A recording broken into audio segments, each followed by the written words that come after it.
just happened? Oh, Hey, I see me. can you hear me now? I can hear you now. Okay, good, good. Hey, We figured it out on a platform. all right.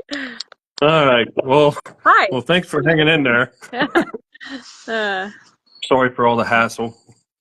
We well, you said you've never went live before, nope. and I You can haven't done blame it. me. Well, no, I'm not blaming you. I'm blaming myself. I don't go live very often, and it's because of this right here. Yeah. But no, I wanted to have you on. We were just talking. We was in the YouTube, I guess, pre-lobby live stream, and we could hear each other. She couldn't see me, and I told her, I said it wasn't working. Kelsey and I was trying to test it out today, and it wasn't working. And then I pressed the go live. It was unable to connect. So then we go to Facebook, and I couldn't get her in there. And so here we are. So hopefully we can have a good live stream now. But yes, so here we have Sarah from Pumpkinista YouTube channel. Yep. And that's what I was just telling you. I just found you yesterday. And I started watching your videos, and I was very impressed. I could tell that you have a bunch of knowledge. And then I started watching your Instagram reels, and I think I watched all of them. And some of them are like really entertaining and funny to watch. Yep. So, Yep. So I wanted to get you in here to pick your brain and get some tips from you, because you know a whole lot more about raising giant pumpkins than I do. Yep. I know a lot. So starting off, like, how long have you been growing giant pumpkins? I've been growing about 10 years. I actually started the year I moved into my house. The people before me had thrown a jack-o'-lantern into the compost pile, and it just grew like crazy. And I was like, oh, pumpkins are really easy to grow. I want to grow a big one. I don't know why, but I did. And I got a random seed online, and I just grew it on the grass. And it was about 300 pounds, and I was so proud of it. I actually brought it up to Nova Scotia. That's where the Dill's Atlantic Giant originated, which is the type of pumpkin that grows the big pumpkins. Yeah. And they have a big pumpkin boat race up there. So I brought my little pumpkin up, and I was like, I'm gonna paddle this in the pumpkin boat race. And it fit in my little station wagon, and we brought it up, and I opened up the trunk, and they just laughed at me. They're like, you can't paddle that, it's too small. And I was like, oh man, that hurt. But they actually gave me a pumpkin to use, and ever since then I decided I needed to make some bigger pumpkins. So so here I am. Could have put like a little dog in it or something. Yeah. So, well, that leads me to my next question. So what has been your biggest pumpkin so far? My biggest pumpkin is 1,521.5 pounds. Wow, that's pretty big. It's pretty big. There's a lot bigger ones out there, but it's a pretty solid pumpkin. Yeah, that's impressive. Yeah. And before I forget, is that one of the seeds that you have for sale on your actually website? No. Those seeds have all been donated and used up.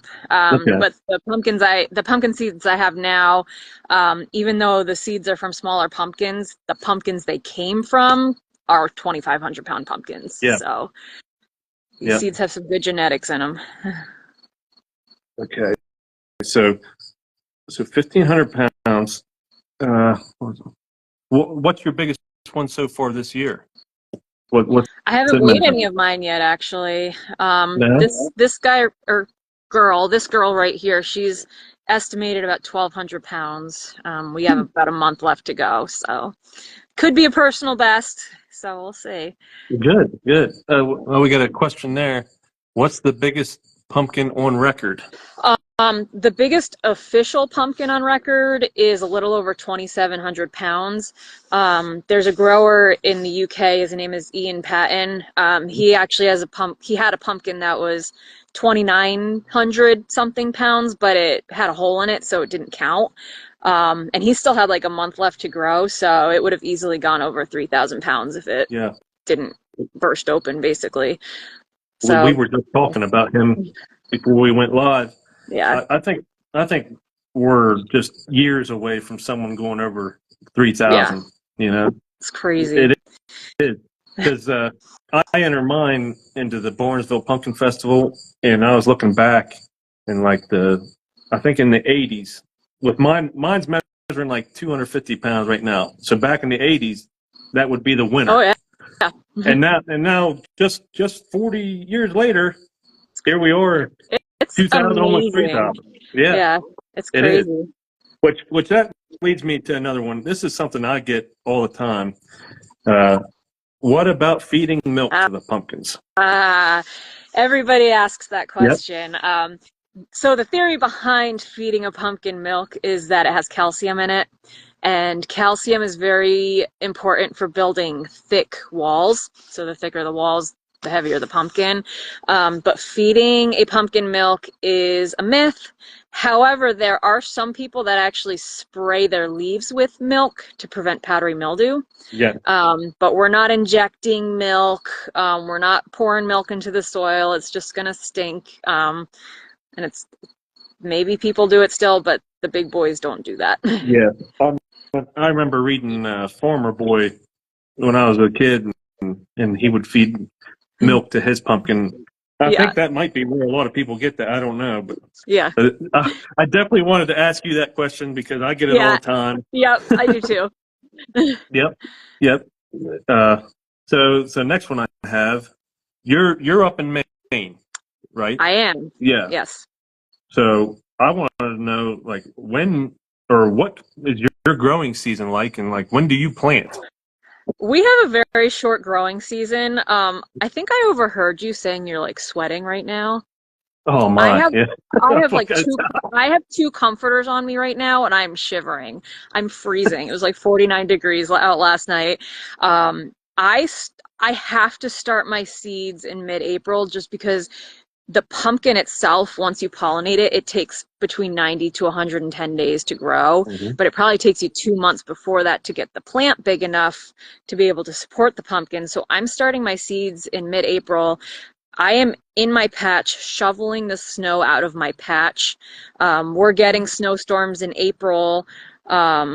May, not so much, but we're still getting nights below freezing in May, and the pumpkins can't tolerate below freezing. They'll die. So spring is a challenge, and that's one of my biggest challenges getting a 2,000-pound pumpkin is I cannot get my plant to grow fast enough in the spring because it's just too cold and I do not have the money or the resources to have a huge greenhouse that's heated and, Yeah, warm enough. So you're really it's a fighting challenge. against the odds. Yeah. Yeah. Yeah.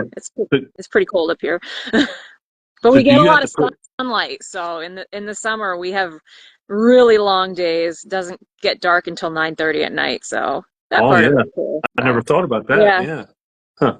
but So do you have to build like a little greenhouse over yours every yeah, year? so I do have a little or a fairly big hoop house. It's 10 feet by 20 feet. I have a big hoop house that I set up in March or April to start warming up the soil. I do put some heating cables in like a 4 foot by 4 foot area to start warming up the soil. Mm. And then I actually put a mini greenhouse inside the big greenhouse. And at night, I put little chicken brooder heat lamps Mm.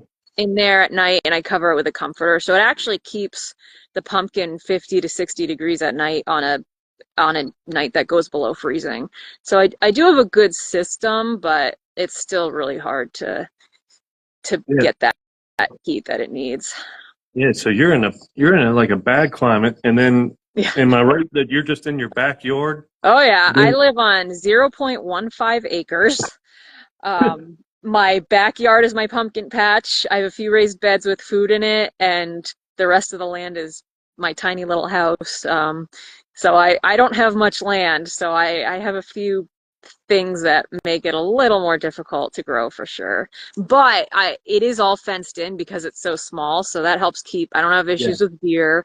I do have rats, which cause problems, but Yeah. I don't have a ton of problems with wind because I've got my house blocking most of my patch. So there are benefits to it. Yeah. But yeah, I wouldn't mind some more land for sure.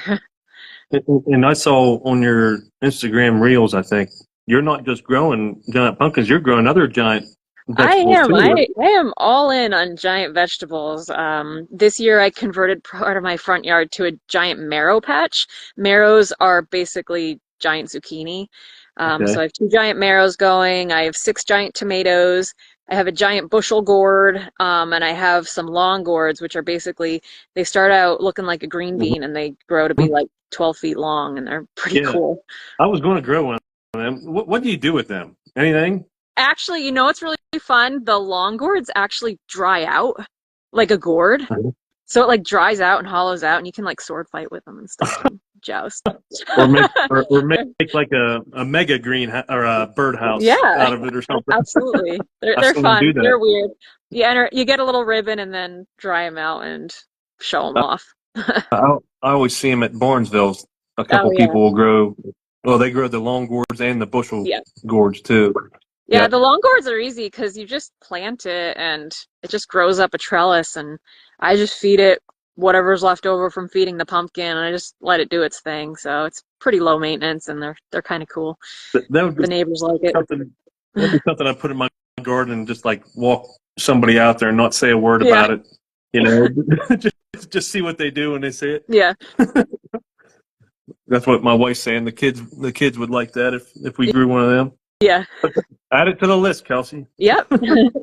So, so my next question, which we were talking a little bit about this earlier before we went live. Next year, I'm going to take it more seriously. Getting a soil sample, which I think I saw in one of your videos. You use Western Labs, Yeah, I and do. okay. So I was going to ask you, which test are you getting done? Are you getting the $57 one? Um, I I get forget the what it covered. standard one. Western Labs is pretty expensive, so it might be the $57 one. Okay, Um, I know it's I'd have to look. But they kind of specialize in giant pumpkins, and I've just been yeah. doing them so long now. I just feel like I have to keep with them to have it standardized, like to compare to my prior years. But they're pretty good. They do tissue tests as well. Um, so a lot of times you'll do a soil test and you'll put all the amendments in the spring, and then the question is, well, is my pumpkin actually taking up the nutrients that are in the soil? And you can actually take a sample of a leaf and they'll test the nutrients in the leaf. And it could be if your ratios are off, even if you have a lot of calcium, per se, in the soil, if there's another nutrient that's competing with it, it might prevent the uptake of that nutrient. So even though you think you have all the nutrients in your soil, it doesn't mean the plant is necessarily taking it up. Okay. So tissue tests can come in handy for that. So you can get pretty complicated with it. Yeah. But for sure, the soil test is absolutely the way to start. Just making sure you have enough nutrients. These pumpkins use way more nutrients than any other crop. For example, boron. Boron is an Mhm. interesting nutrient because you can get toxic very quickly with boron. So you can't just load on the boron and think it'll be okay. And I think for normal plants, like you don't want to go above 1.2 parts per million. And I was talking to Ian Patton, who's in my opinion the best grower in the world, and he's like, Yep. no, you want it between 4 to 6 ppm, which Oh. for most plants would be toxic and would kill Huh. it. But you need boron because the boron sucks the calcium in, and you want the calcium because the calcium builds the thick walls. So you can get super complicated with Sure. it. But ultimately, just starting with some balanced soil is a really good place to start. Okay. So like the soil sample, how much do you give them? And same with the tissue test. How much of Right. a leaf do you give them? I always go by what the lab recommends. So for Western Labs, to take a soil sample, you basically get multiple samples from all over your patch, so you get a good average of everything. You mix it all together, and I think Western Labs asks for 2 cups of soil. And then for the plant tissue test, I never read the instructions initially, and I would just send them one leaf, and it's just the stalk that you send. You don't actually send the giant leaf, which is Oh, huge, by okay. the way. You just send the stalk of the leaf, and I used to just send one, but they actually prefer you to send like 3 or 4. But Oh, wow.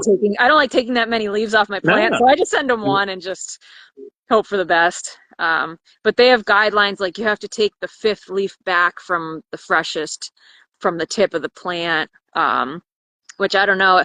I'm actually experimenting this year. I have a marrow that you can tell it's nutrient deficient in the leaves, and I did a tissue test the way Western Labs told me to, and the tissue test was perfect. And I actually just sent over today a tissue test of the older leaf, and I'm curious, like, does it make a difference if you send an older leaf versus a newer leaf? And, you know, if so, that makes it kind of difficult to interpret. So I'm kind of learning from it, I guess. So you couldn't just send leaves off of like a tertiary vine. You got to send one like on the main or secondary, or it can be a tertiary. It just has to be like the fifth freshest leaf back. They call it the first, like the newest mature leaf. So they don't want an old leaf, but they don't want like a tiny baby one. But that's them. I don't know if they've done enough research on it really to say, but I've done it for so long using that method that I don't want to change it, because then it might mess up like how I do things. So it's something I play around with. Does it work? I don't know. A lot of growers don't even do tissue tests. They just read the leaves because they know what it's deficient in. I'm not that good. So I'm just playing around with it. It's kind of always learning. So I think that's what Ian was saying in that live stream I was telling you about. I don't think he does the tissue test. I don't think so. He's just like, I just read the leaves and just add like a little bit of this and a little bit of that. And I'm like, what? Like, I need tell me the exact amount I need to add. And especially for me, just, you know, getting started, I don't know what to do. Right. Yeah. Okay, so I still feel that way, and I've been doing this for 10 years, so. There's always something to learn. I know. I can figure that out right now. There's always something to learn. Yeah. It's like everyone's figuring out together, you know, trying to get to 3,000. So how much do you water a pumpkin a day? So if you ask some people, they'll be like, oh, I water 124 gallons a day per plant. I have no idea how much I water. If the soil looks dry, I water it. If it looks wet, I don't water it. I have a very non-scientific approach to it. A lot of growers have water meters. I would say watering is one of the areas that I could certainly put more research into. But I just kind of go by how it looks. I just put my finger in a little bit, and if it looks super saturated, I'll just let it be. If it doesn't, I'll just spray some water and see what happens. But I wouldn't be surprised if I do 100 gallons per plant. I'm probably outside for 20 minutes watering both my plants. And I did the math at one point what that was, but it's a lot. Yeah. They suck up the water. And these guys can grow, I think Ian's plants grow, his pumpkins will grow 70 pounds a day. Yeah. Mine at the max will do like 35 pounds a day, but that's a lot of water. Yes, it is. The pumpkins are 90% water, so if they're sucking that much up, you got to keep giving it to them. Yep. That's how I water too, just looking at it. Yeah. But I remember Ian saying 130 gallons a day, 5 different times throughout the day. Yeah. His setup is interesting because he's in a greenhouse, and I don't even know if his soil is actually soil. Like, I think it's like peat moss and vermiculite. It's like more of a medium than soil. And Maine, our soil is like clay, so it holds the water. Yeah. So it doesn't drain well. So I don't have to water much because of that. And that's another thing you have to realize is when you take advice from people, you have to remember, like, everybody lives in a different spot. I have clay soil, so my soil holds the water. Other people live in sandy soil, and they're watering 5 times a day because it's constantly draining, and the nutrients are draining out. Because I have clay, the nutrients are being held on, so the stuff I add in the spring stays there longer. So it's kind of a learning process for your own individual place. And I kind of think all the time, like, if I moved over to Washington to this person's patch and that person moved over to my patch, we'd both be lost and not know what to do because it's just a totally different environment. Yeah. So that's kind of something to consider, like, because I used to always be like, tell me exactly how much you do, like how much water exactly and what nutrients exactly, and it's like, well, it Yeah, depends, it does. and it really does. So, so do you have a preference for how you water? Like, can it be just sprayed over top the leaves and everything, or just like drip tape or drip Um, hoses? what I do, drip tape is overwhelming for me to think about, so I just don't do it. I've heard Mhm. horror stories about it being a pain in the butt, but at the same time, the automation of it sounds amazing. I water by hand, and what I do is I actually crouch down because the leaves are so big, I can actually water by hand under the canopy. So I'm Mm. actually crouched down with my hose, watering by hand, but watering under the leaves for the most part. There are some areas where I have to water overhead, but the leaves are so big that sometimes it's hard to get the soil under the leaves because the leaves are kind of like tense, preventing Yeah. the water from getting in. So, Well, that would. so yeah, I do a super intensive, time-consuming process, which again, that's something I may think about redoing in the future and getting some drip tape, but I do the hard way. Well, speaking of your leaves, I was going to ask you that later, but I'll ask you right now. Yeah. How do you get your leaves so big? I saw a Oh, picture of no. one that was almost as big as you. Yeah, they just do that. Lots of nitrogen certainly helps. Okay. I do use nitrogen in the beginning of the season because nitrogen helps get the leaves big and the vegetation going. Honestly, I think most of it's genetics. Um, but yeah, nitrogen helps a little bit, but just Yeah, genetics. They're I just, crazy. I just saw that. Yeah. I saw that leaf. And I'm like, gee whiz, Yeah. that's way bigger Yeah. than the ones I got. Yeah. Now, now I bought this seed off of eBay, and it supposedly came from a 2,624 pound pumpkin, Mm. and I cannot say the name of the seed. Yeah. It started with a W. Will Willem Will Wilmington's. It's Jink. probably Yeah, some yeah, foreign guy. Yeah. yeah, Yeah, he was the world record pumpkin at one point. yeah. Um, and sometimes really big pumpkins will have small leaves. And it doesn't mean they're not Okay. effective. So that's part of it too. It could just be the seed that you have, that some plants just have small leaves and more of them. Okay. Some growers don't like the big leaves because they're kind of like parachutes. So you get a big gust of wind and they'll Yep. snap. Yeah. The biggest leaves doesn't necessarily equal the biggest pumpkin, but they are pretty cool to stand next to and admire how huge they are. Now, is it true? Like, also, like an orange pumpkin doesn't grow the biggest. More like a pink pumpkin grows the biggest. Yeah, I've heard that. Is that true? if you asked me this 5 years ago, I would say absolutely orange pumpkins aren't heavy. But a few growers, I have a mosquito on me. Mm. A few a few growers are kind of cross breeding them now, and the 2365 Wolf, it's not like an orange pumpkin, but it's not a yellow pumpkin, and that's one of the best seeds in the world. So the orange pumpkins are starting to get up there, but in general, if you look at the biggest pumpkins in the world, they're all kind of yellow and not very pumpkin-y. Yeah. But Well, hopefully that'll change. yeah, I I think a lot of hope so. people are trying to change that. Yeah. And I like. actually, so this pumpkin here, its father is the 2560 Ginger, which was an all yellow pumpkin, and Huh. it held on to the orange. So That's what mine's doing. yeah, In the description when I bought that seed, it said it'd be like a light pink, and mine's orange. yeah, yeah. So, They just do what they want. yeah. Yeah, Which I'm happy about that. But yeah. so okay, so the next one, uh, we was talking about this with Ian. But do you fertilize and after you plant, and I then do. when do you do it?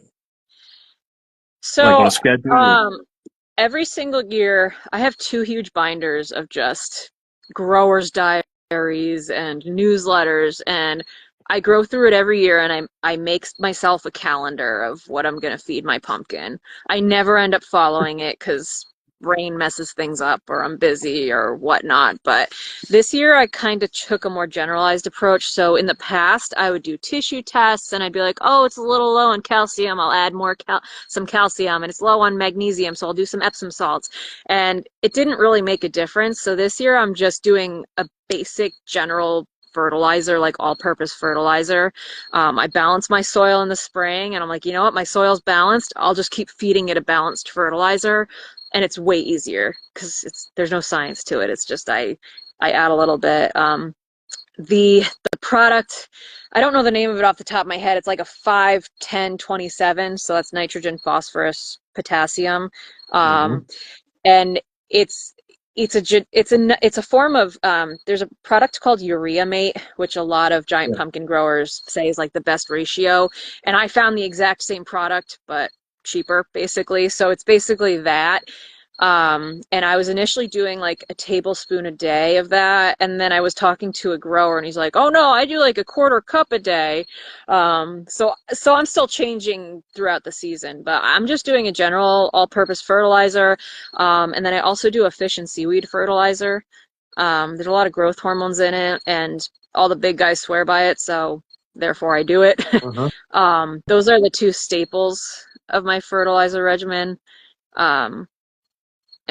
And I went to a patch tour in New Hampshire a few weeks ago, and I noticed most of the big growers now are just doing like a general all-purpose fertilizer. Less science, just a basic stuff. So that's what I do. Just add that in to your watering? Yeah, I have a little hose end sprayer, so I mosquitoes. It's like a little container that screws onto the hose, and as I'm hosing, it just kind of puts it on when I'm watering the pumpkin. Okay, so I was going to ask you about that too, about like foliar feeding. Are you doing that at the same time, basically? So foliar feeding, I basically, so foliar feeding is when you spray the leaves with nutrients, and I only do it when we get so much rain that I can't water it into the soil. I find that too much foliar feeding will age the leaves earlier, like they'll get just too crispy and old, I guess, sooner. So I find that my leaves stay a lot healthier if I don't foliar feed. Now, if I do a tissue test and it says, oh, you're really, really low in this, in my head, it's because it's not taking it in from the soil, so then I'll foliar feed that specific nutrient. So yeah, the two reasons I would foliar feed would be, one, if there's a nutrient deficiency in the tissue test, two, if we get a lot of rain. Yeah. Okay. Well, good. I was wondering about that because I saw somebody, he completely coated his leaves. I want to say it was at it's California pumpkin. He completely coated them, and I was wondering, like, how do they get any sun that way? Interesting. Yeah, I don't know if he's just doing an experiment or what, but that's why I wanted to ask you about that. And then and you don't want to plug up the stomata either, like the stomata, which are the openings on the leaves. So, interesting. Yeah, I don't know. Okay, so another one I wanted to ask, because I didn't see a video on this. How do you lift and load that giant I have a video on it. It's a great video. Do? Yeah, I have a video. So what we do, we build a tripod out of 16-foot 4x4s, and we put a chain hoist on the top of it. And then I have like some straps that I put under the pumpkin. We lift the pumpkin up with the chain hoist, hope for the best, because we don't really know we know the weight capacity of the chain hoist, but not the weight capacity of our homemade tripod. We kind of hope for the best, and then we drive the trailer underneath the pumpkin, and then we lower it back down. It's worked really well for us. So you have one of those fancy pumpkin rings, or? I don't, but I'm thinking of getting one. They're kind of expensive though, but I don't have a lifting ring, and I've never had any issues. Maybe if I have a bigger pumpkin, it would be more useful, but I'm fine without it. I met the guy that makes, he makes one kind of them. That Jeff Thiel, I think his name is. Yeah, I met him at Barnesville. That was the year that he won. And I think those go for $300-$400 They do. for one. Yeah. I saw a post from a few years ago and it was like, oh, it's $125, but I guess the price of steel went up and they're now like Yeah. $300 or $400, and then you got to pay for shipping, which is crazy, I'm sure, because they're so heavy. So that's why I haven't gotten one yet. Thing. I've seen some guys make them out of like old tire rims. Yeah, I saw that. Yeah, I mean, that's ingenious. Hey, if it, it works. it could work. I could see it working. Oh, Yeah. But yeah. So where's that? Is that video on YouTube? yeah, it is. It's on Okay. all my social medias. Yeah, it's one of my shorts. I made it last fall. Okay. Yeah. I must have missed it. I was looking for it because I wanted to see how you did it. But okay. So next one. Well, what do you do whenever you get a bad spot on a pumpkin to try to save it? That's a great question, and I learned a lot last year. So last year we had so much rain. It was ridiculous. So I kept getting a lot of soft spots on my pumpkin, and a lot of growers will say, "Oh, like you have to cut out any soft spots because they're done. They're not going to get better. Cut down until you get healthy tissue." And a lot of growers would say put some sulfur dust or some Captan on it, which the idea is just to prevent fungal disease and rot. And I would do that, but I noticed that the powder would actually hold moisture in, and then it would continue to get soft in the wet weather. So what I do is I use alcohol. So the alcohol disinfects it, then it dries up, and then it's nice and good. Yeah. Nothing blocking moisture, and then I put a fan on it. But last year we had so much rain that even having the fan on it, you're just blowing wet stuff onto it. So what I would do then is I would actually get a little incandescent light bulb, and I would just shine the incandescent light bulb on the soft spot, so it was just enough heat that it would kind of keep it dry, so that it wouldn't rot anymore. But you can't keep it too close if you don't want to burn anything. But I found like if you can't get like a sunny day, I found the combination of alcohol, well, scraping plus alcohol plus fan plus incandescent light bulb will help dry that out real quick. So And then once it scabs over, then you're good to go. I've heard of guys using hydrogen peroxide. Is that what you're talking about? Same concept. Yeah, that would be fine. And then like that sulfur powder, if you used a fan with it, would it work if you did it that way? Or it might if it stays dry, but a lot of times, like if stays wet, it'll just form a paste. Oh, and then okay. that paste then the tissue below it just can't air out. Can't breathe. Yeah. Okay. That's my experience, but a lot of people still swear by sulfur powder and whatever works for you. But I found that my system seemed to work best when we had a ton of rain and humid days. Speaking of the sulfur powder, like everything that we're talking about, adding everything to the soil, the sulfur powder, where do you get all this stuff? Can you just get this stuff at like Lowe's or something? Or Yeah, you gotta prep Lowe's, it with it? Amazon. I go to Blue Seal for a lot of my bulk stuff. But Amazon, Okay. Lowe's, yeah. All right. I've seen in one of your reels, there's a bunch of little white things around your pumpkin. I'm like, what in the world are those things? Yeah, and then I found out later, those are mothballs. mothballs. I got a lot of hell from people in my comment section on those. And I'll explain why. So those are mothballs, and I put them in a ring around my pumpkin to keep the mice away. I have a big rat problem here, and rats don't like the smell of the mothballs, so it theoretically keeps them out. And it usually does work for me, but I actually just learned this year that it's toxic to the ground when it rains on them. Oh, really? Yeah, Wow. so I have to think of a new system, but they do work really well at keeping the rodents away. I've seen, well, we were talking about Jamie. I've seen him use cayenne pepper. Yeah, so I actually, after everybody hated on me in my comment section, I did get some suggestions, including cayenne pepper and fox urine, and I did get both of those, and I've been using those, and I haven't had any rat damage, so. Fox urine, that's probably really good. Yeah. And not to go out there and be climbing all over your pumpkin measuring it, probably. Get it all over yourself. Yeah. But, yeah, I saw them. I'm like, what are those things? And mothballs. Yeah, I didn't know if they worked for you. That's pretty neat. they work amazing. Except for this year they didn't, but every other year they did. All right, I think I've got a couple. I think I got a couple more. Okay. Oh, I skipped over some. What do you use for for bugs and powdery mildew? Great question. So 5 years ago, I used nothing. Then all my plants died Yeah. 2 years in a row. Yep. Same So here. Same here. yeah, so sadly, I don't like using insecticides and fungicides and chemicals. I keep them out of my food garden. And I'll make the disclaimer that if you do use any insecticides or fungicides, you have to be very responsible to spray at night for insecticides so you don't kill the bees. Yep. Ideally, if you can pull all the flowers off so you're not attracting the bees, that would be great because bees are our friends. Yep. And, you know, wear protection. And some states do have rules, like some products are illegal in certain states. So definitely do all your reading before you use anything. So for insecticides, I use two, and this system has been great for me. I use a systemic insecticide, meaning I water it into the ground and the plant sucks it up and it goes actually into the plant tissue. Oh. It's called Merit. The generic name is imidacloprid, but the brand name is Merit.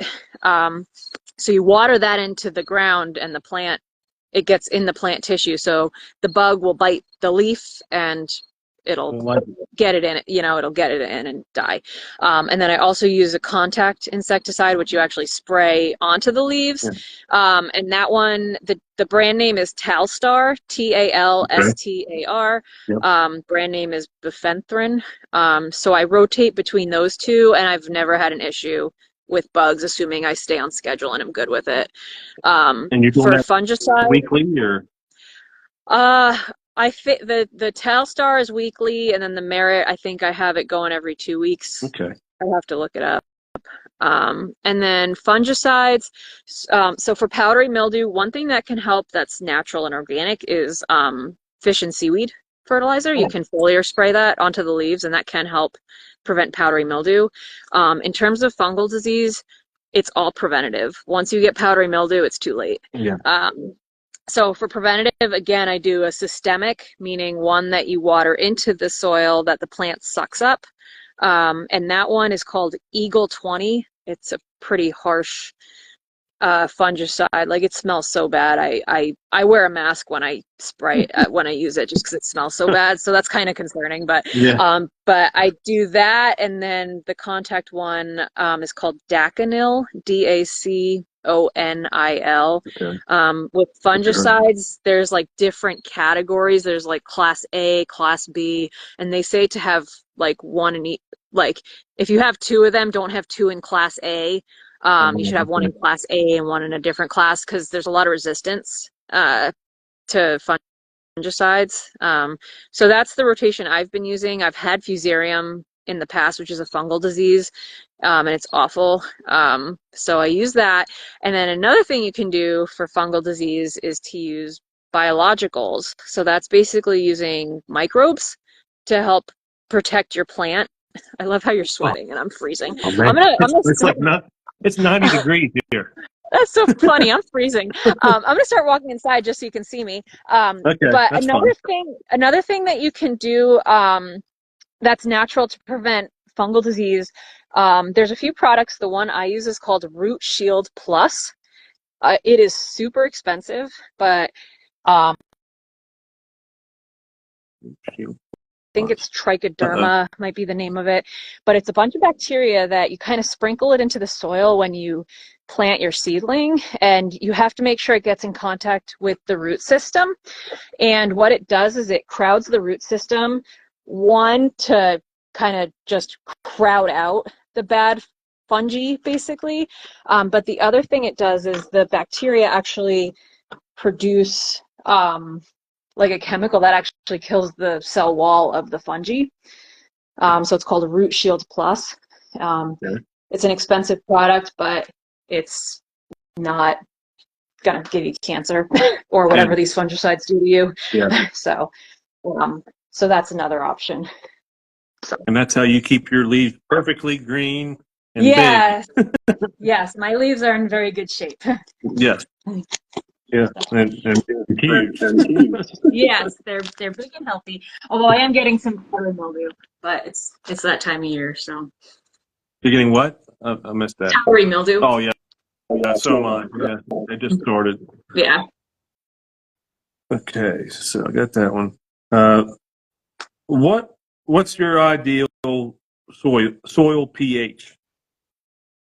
What are you Uh, shooting for? between 6.5 and 7. Okay, If you ask that's what I. if you ask 100 growers, I'm sure they'd all give you different answers. Yeah, But I would say they'd probably say something between that range. yeah. Well, oh, that's what Ian said the other day on that live stream. Oh, good. 6.5 is I'm what glad to he. hear that because Yep, he's a little yep. smarter than me. So. You nailed it. Okay. I think we had somebody. Oh, farmer or Kevin said I've been reading about JADAM farming methods, all organic. I never Yeah, heard of it, but I'm interested. I don't like using I don't chemicals, either. so But what are you going to do? um, You know, yeah, it's very conflicting for sure. because I got wiped out, well, just like you, 2 years in a row. Yeah. The plant never even got the vine out Mm, because mm. I think it was the cucumber beetles that one year they just ate the pumpkin plant before it even had a chance to grow anything. Yeah. And then last year the squash vine borer got Oh, me. they're awful. Yeah. Yeah. Yeah, one year, so the cucumber beetles, they didn't destroy the plant, but they gave my plant bacterial wilt. So the cucumber beetles have a bacteria in them, and when they bite into the leaves, the bacterial wilt gets into the vascular system, and it basically turns the veins essentially of the pumpkin into glue or Mm. gel. So it can't, like the leaves just wilt and they die. So the cucumber beetles didn't necessarily eat my pumpkin alive, but they gave it a disease that killed it. Yeah. It's still frustrating. You put all that work into it. Sure. Yeah. It's a lot of work. That's why I wanted to do this live stream because Yeah. I don't think my viewers know how much goes into growing these Oh yeah. giants. Yeah. If, It's so much work. if you want to grow a really big one, Yeah.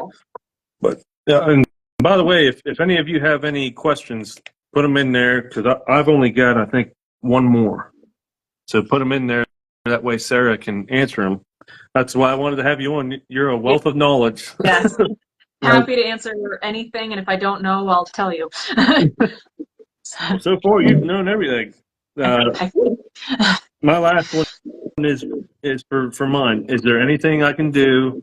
I've got 27 days till way off. Is there anything I can do to give it a boost between here and now? What do you? I guess it depends. Like, what do you are you feeding it anything? Yeah, I'm feeding it the fish fertilizer. I've been feeding it, and then just trying to water it as much as I can. Yeah. I mean, is there any other trick that you have to finish it off, or just keep doing that? When I figure it out, I'll let you know. But some growers do bump up the potassium this time of year. Okay. Um, I use a liquid product called 00. It's 0025 in like a liquid form. Again, super expensive. And I start using that this time of year.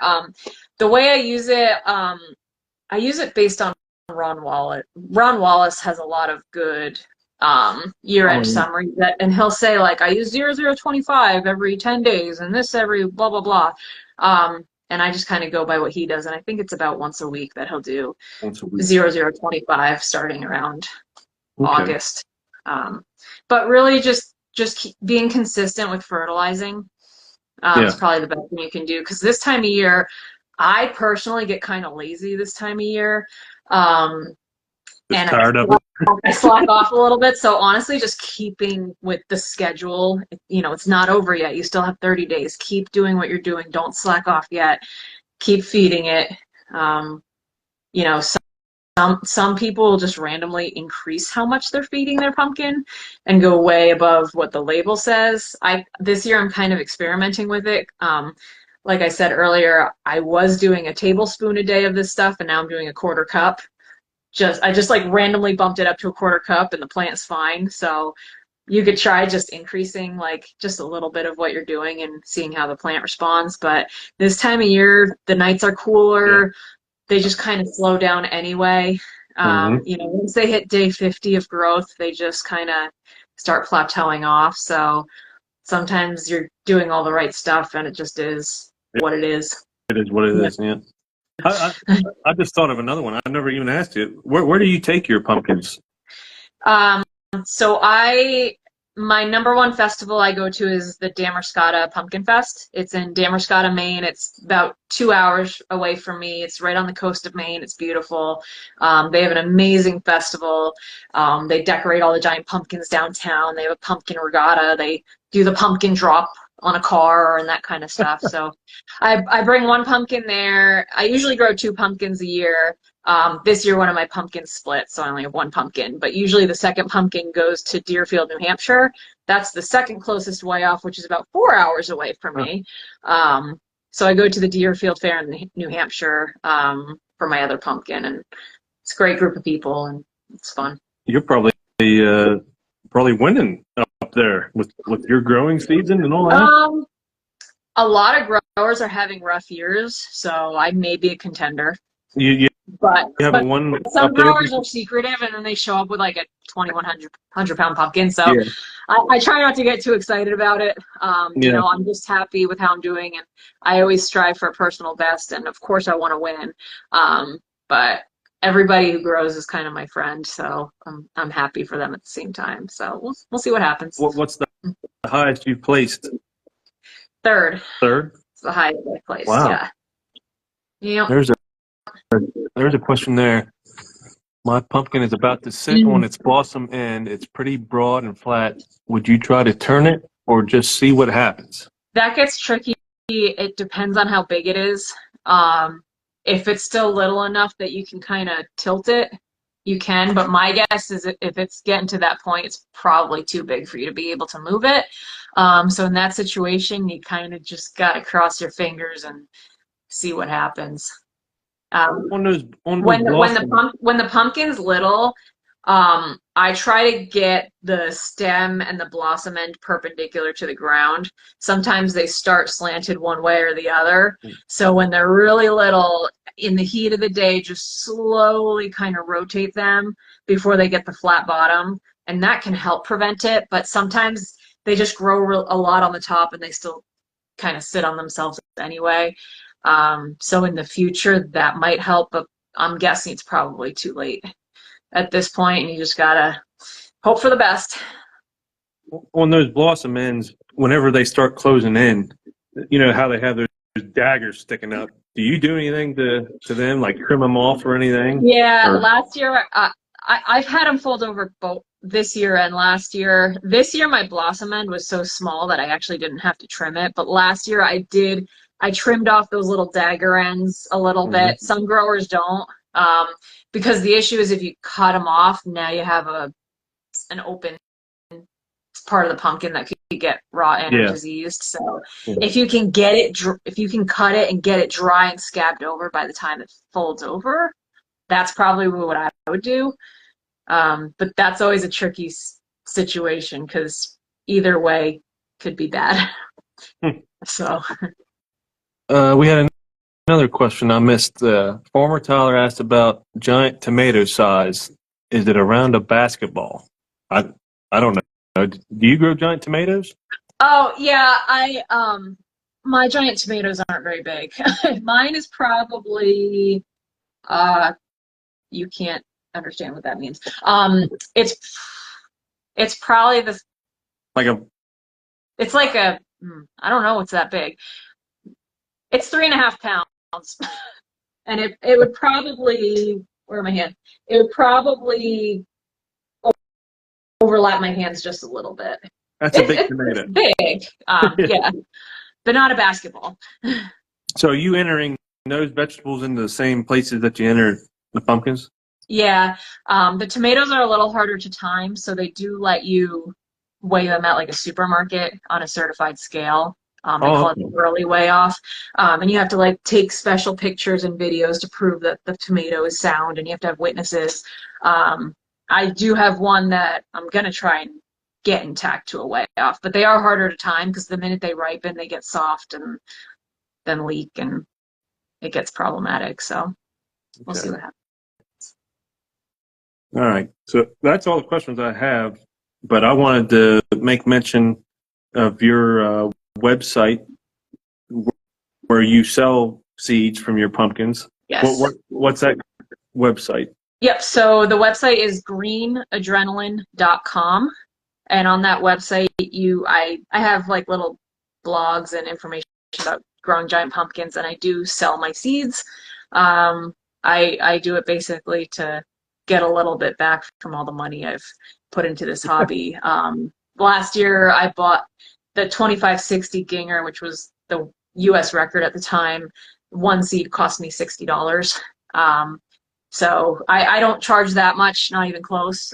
But I do sell the seeds. They're amazing genetics, beautiful orange pumpkins. They come with practice seeds, so you can practice your technique. Oh, Free shipping. okay. So um, I recommend them not just because I'm selling them, but because they're really good genetics. If you're going to put the time into growing a giant pumpkin, don't buy just a willy-nilly seed. Get the good one because you're already going to start at a disadvantage if you don't get one with good Sure. genetics. So yeah, that's why I do that. I don't ship to Canada, but I'm pretty close to Canada. So if you're ever in Maine, stop by. Um, I might be able to figure something out if you send me a message. I don't know how it works. The issue with shipping seeds is that customs usually doesn't like seeds. Mm. They don't like agricultural products. So that's the main issue with sending across the border. So that's why I don't do it. I might have to look into it more with Canada, but I've tried sending seeds to people in Europe, and 3 months later I get it back. So they're like, you can't send seeds because you're going to spread disease. And it makes sense. I get it. Uh, But it makes it tricky for sure. So sure. yeah. Sure.